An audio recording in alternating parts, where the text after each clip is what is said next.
नांदेड़ शहर के मगनपुरा इलाके में आज सुबह एक अनोखा प्रदर्शन देखने को मिला।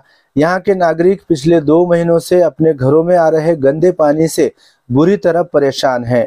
उनकी शिकायतों को मनपा प्रशासन द्वारा अनसुना किए जाने के बाद आज सुबह इन नागरिकों का गुस्सा फूट पड़ा। जी हाँ, आपने सही सुना। मगनपुरा के कई नागरिक आज सुबह इलाके में स्थित पानी की टंकी पर चढ़ गए और हमें स्वच्छ पानी दो के नारे लगाने लगे। ये प्रदर्शन बिल्कुल बॉलीवुड की मशहूर फिल्म शोले के उस दृश्य की याद दिलाता है, जब वीरू पानी की टंकी पर चढ़कर गांव वालों को अपना दुखड़ा सुनाता है। नांदेड़ शहर के मगनपुरा इलाके के निवासियों के लिए पिछले 2 महीने नरक की तरह बीते हैं। उनके घरों के नलों में साफ पानी की जगह गंदा और बदबूदार पानी आ रहा है। स्थानीय लोगों का कहना है कि ये पानी इतना दूषित है कि उसमें से तेज दुर्गंध आती है और ऐसा लगता है जैसे नालियों का पानी सीधे उनके नलों में आ रहा हो। इस गंदे पानी के कारण मगनपुरा के नागरिकों का स्वास्थ्य खतरे में पड़ गया है। कई लोग पेट दर्द, उल्टी और अन्य जलजनित बीमारियों से पीड़ित है। बच्चों और बुजुर्गों की हालत तो और भी खराब है। स्थानीय निवासियों ने इस समस्या के बारे में कई बार नगर निगम, मनपा प्रशासन से शिकायत की है। उन्होंने लिखित आवेदन दिए, अधिकारियों से मुलाकात की, लेकिन उनकी शिकायतों पर कोई ध्यान नहीं दिया गया। मनपा प्रशासन की इस उदासीनता से, लापरवाही से नाराज होकर मगनपुरा के नागरिकों ने आज सुबह विरोध का ये अनोखा तरीका अपनाया, जिसने प्रशासन और अधिकारियों का ध्यान अपनी ओर खींच लिया। टंकी पर चढ़े प्रदर्शनकारियों के हाथों में खाली बर्तन थे, जो इस बात का प्रतीक था कि उन्हें पीने के लिए भी साफ पानी नहीं मिल रहा है। उनका कहना है कि जब तक मनपा प्रशासन उन्हें स्वच्छ पानी की आपूर्ति का ठोस आश्वासन नहीं देता, तब तक वे टंकी से नीचे नहीं उतरेंगे। इस अनोखे शोले स्टाइल आंदोलन की खबर पूरे शहर में फैल गई है।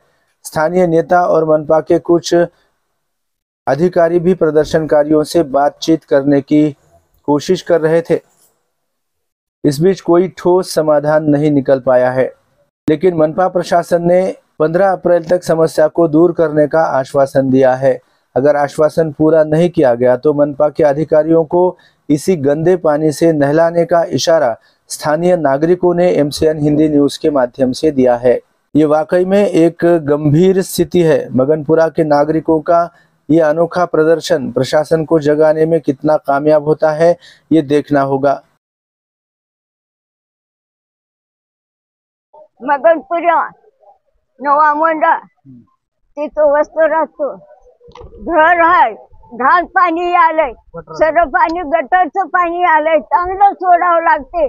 खड्डे करून ठेवलेत, लेकरं बाळ पडले, कोण जिम्मेदार आहे? पाणी चांगलं सोडलं तर द्यायला पाहिजे। आमच्या पाठीमागं पाणी चांगलं येते, पुढे चांगलं येते, मधातल्या गल्लीला का गदळ पाणी येते? हे आमचं आम्हाला पाणी देवा बस झाले 2-4 महिने झाले, पाणी गदळ आले। मग पाणी निर्मळ आलं। 10 वर्ष दैनिकला काही झालं नव्हतं, आता दैनिक मध्ये कचरा बसला दुनियाचा। गदळ पाणी येते, पाणी हाताचा वास पण जाईना झालाय। असंच देव राहतात का तुमचे बघणे? पगारी घ्यायला की काय घरी बसल्या? हे देवा, निर्मळ पाणी देवा, आमचं हेच म्हणणं आहे, दुसरं काही नाही। मगनपुरा नवा मोठा भागातील आम्ही सगळे रहिवासी आहोत। या भागामध्ये मागील 2 महिन्यांपासून पाण्याची समस्या आहे। प्रत्येक नागरिक पाण्यापासून परेशान आहे, कारण कधी पाणी येतं तर कधी येत नाही। जेव्हा पाणी येतं तेव्हा ते अतिशय दुर्गंधीयुक्त येतं, ड्रेनेज मिक्स पाणी येतं। पिण्यासाठी तर सोडा, आंघोळीसाठी आणि इतर कामासाठी सुद्धा ते पाणी वापरण्यासारखं नसतं आणि त्या पाण्याने अनेक रोगांची समस्या उद्भवू शकते। घरातले नागरिक परेशान आहेत, पिण्याला पाणी नाही, टँकर मागवण्याची परेशानी आहे, टँकर सुद्धा वेळेवर येत नाही, नळालाच येत नाही, टँकरलाही येत नाही। सगळे नागरिक अतिशय परेशान आहेत। मागील पूर्ण 2 महिने झाले सगळेच्या सगळे परेशान आहेत आणि अनेकदा प्रशासनाकडे याचा जाब विचारलेला आहे। अधिकारी येतात, पाहणी करतात, खड्ड्याचं काम चालू आहे, ड्रेनेजचं काम चालू आहे, पाईपलाईनचं नवीन काम चालू आहे, नवीन टाकीचे काम चालू आहे, तुमचा प्रश्न नक्कीच मार्गी लागेल असं प्रत्येक वेळी। नळाचा दिवस आला की 3 दिवसानंतर पाणी येणे, आजची ही शेवटची टर्न आहे, पुढच्या वेळेस तुम्हाला नक्की चांगलं पाणी येणार आहे, आम्ही टेस्टिंग करत आहोत, असे आश्वासने मात्र मिळत आहेत। चांगले आश्वासन मिळत आहे, पण चांगलं पाणी मिळत नाहीये. आंदोलन करण्याची वेळ आलेली आहे. आज टाकीवर आंदोलन करावं लागलं, कारण म्हणतात ना, जैसा पिवे पाणी वैसा होय वाणी. आणि या आंदोलनामधून जर लोकांनी विचित्र भाषा जर वापरण्याचा प्रयत्न झाला तर त्याचं कारण फक्त हेच असणार की ते पाणीच चांगलं प्यायला मिळत नाहीये. आणि अधिकाऱ्यांना अनेक वेळेस भेटण्याचा प्रयत्न केला, अनेक जण कॉल करतात त्यांना, पण ते कोणी येत नाहीत, पाहत नाहीत. आणि आल्यानंतर फक्त आजचा आम्हाला चान्स द्या, पुढच्या टर्नला तुम्हाला नक्की चांगलं पाणी देऊ, असे फक्त आश्वासनं मिळत आहेत, पाणी मात्र मिळत नाहीये. त्यांच्यासमोर पूर्ण समस्या मांडलेल्या आहेत. आणि पाहू शकता तुम्ही की इथे नळाचं पाणी, आता ताजं आलेलं नळाचं पाणी बकेटमध्ये भरलेलं आहे आणि ते दाखवलेलं आहे. अगदी ड्रेनेजमध्ये सुद्धा एवढं घाण पाणी नसेल, एवढं पाणी आपल्याला पाहायला मिळत आहे. यहाँ पर नल को एकदम गंदा पानी आ रहा है, गटर का पानी आ रहा है, गटर का। और पानी के वजह से पूरे बच्चे बीमार हो रहे हैं। और प्रशासन ने इसकी थोड़ी जानकारी रखना और ये पानी का प्रॉब्लम हमारे को सॉल्व करके देना। आज 2 महीने से पानी ऐसा गंदा आ रहा है, ड्रेनेज का पूरा पानी आ रहा है। और आ रहा कम से कम तो 4 दिन का पानी है आने का, 6 दिन में, 7 दिन में, 8 दिन में एक बार पानी आ रहा नल को, और पूरा गंदा पानी आ रहा। तो इसके लिए हमारे को प्रशासन के पास आज जाना पड़ा, यहाँ टाकी के पास आके आंदोलन करना पड़ा।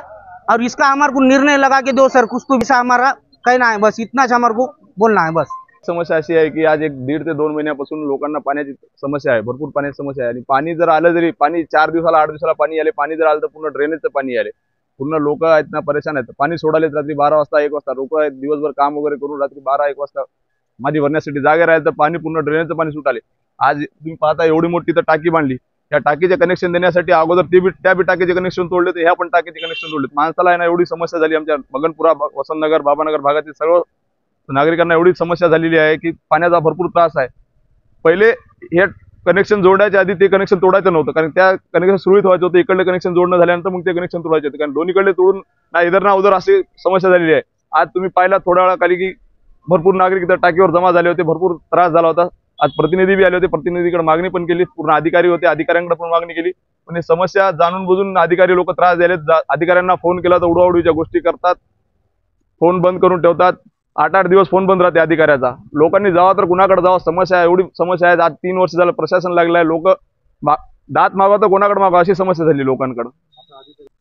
अधिकारी लोकांना घेराव, नाही तर आज प्रतिनिधींमुळे शांत बसलेत आमचे लोक, नाही तर अधिकाऱ्यांना त्या ड्रेनेजच्या पाण्याने आंघोळ घालणार होते, त्या अधिकाऱ्यांना आहे ना चांगला चोप देणार होते।